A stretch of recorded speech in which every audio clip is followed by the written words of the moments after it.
Hello दोस्तों, मेरे इस YouTube चैनल में आपका स्वागत है। आज मैं आपको बताऊंगा महाभारत अर्जुन की प्रतिज्ञा की कहानी। महाभारत का भयंकर युद्ध चल रहा था। लड़ते लड़ते अर्जुन रणक्षेत्र से दूर चले गए थे।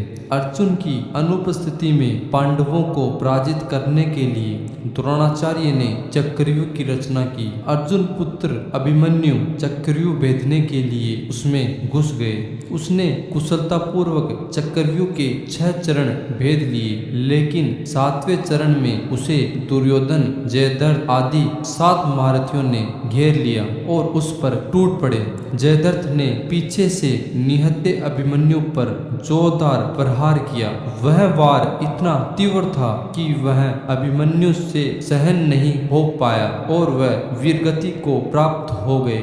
अभिमन्यु की मृत्यु का समाचार सुनकर अर्जुन क्रोध से पागल हो उठा। उसने प्रतिज्ञा की कि यदि अगले दिन सूर्यास्त से पहले उसने जयद्रथ का वध नहीं किया तो वह आत्मदाह कर लेगा। जयद्रथ भयभीत होकर दुर्योधन के पास पहुंचा और अर्जुन की प्रतिज्ञा के बारे में बताया। दुर्योधन उसका भय दूर करते हुए बोला, चिंता मत करो मित्र, मैं और सारी कौरव सेना तुम्हारी रक्षा करेगी। अर्जुन कल तुम तक नहीं पहुंच पाएगा, उसे आत्मदाह करना पड़ेगा। अगले दिन युद्ध शुरू हुआ। अर्जुन की आंखें जयद्रथ को ढूंढ रही थी, किंतु वह कहीं नहीं मिला। दिन बीतने लगा। धीरे धीरे अर्जुन की निराशा बढ़ने लगी। यह देख श्री कृष्ण बोले, पार्थ, समय बीत रहा है और कौरव सेना ने जयद्रथ को रक्षा कवच में घेरा हुआ है। अतः तुम शीघ्रता से कौरव सेना का संहार करते हुए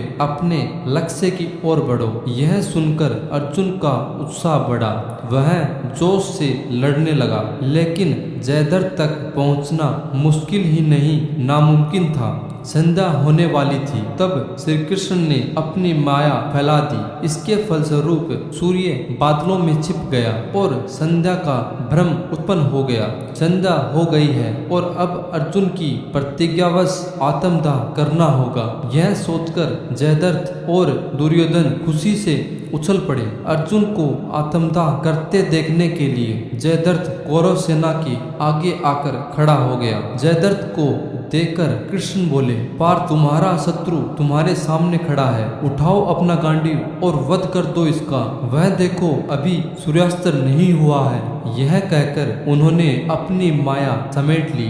देखते ही देखते सूर्य बादलों से निकल आया। सबकी दृष्टि आसमान की ओर उठ गई। सूर्य अभी चमक रहा था। यह देख जयद्रथ और दुर्योधन के पैरों तले से जमीन निकल गई। जयद्रथ भागने को हुआ, लेकिन तब तक अर्जुन ने अपना गांडीव उठा लिया था। तभी श्री कृष्ण चेतावनी देते हुए बोले, हे अर्जुन, जयद्रथ के पिता ने इसे वरदान दिया था कि जो इसका मस्तिष्क जमीन पर गिराएगा उसका मस्तिष्क भी 100 टुकड़ों में विभाजित हो जाएगा। इसीलिए यदि इसका सर जमीन पर गिरा तो तुम्हारे सर के भी 100 टुकड़े हो जाएंगे। हे पार्थ, उत्तर दिशा में यहाँ से 100 योजन की दूरी पर जयद्रथ का पिता तप कर रहा है। तुम उसका मस्तक काटो ऐसे कि वह उसकी गोद में जाकर गिरे। अर्जुन ने श्री कृष्ण की चेतावनी ध्यान से सुनी और अपने लक्ष्य की ओर ध्यान कर बाण छोड़ दिया। उस बाण ने जयद्रथ का सर धड़ से अलग कर दिया और उसे लेकर सीधा जयद्रथ के पिता की गोद में जाकर गिरा। जयद्रथ का पिता चौंक कर उठा तो उसी गोद से सर जमीन पर गिर गया। सिर के जमीन पर गिरते ही उनके सिर के भी 100 टुकड़े हो गए। इस प्रकार अर्जुन की प्रतिज्ञा पूरी हुई। थैंक यू दोस्तों, please subscribe and like my channel. Thank you.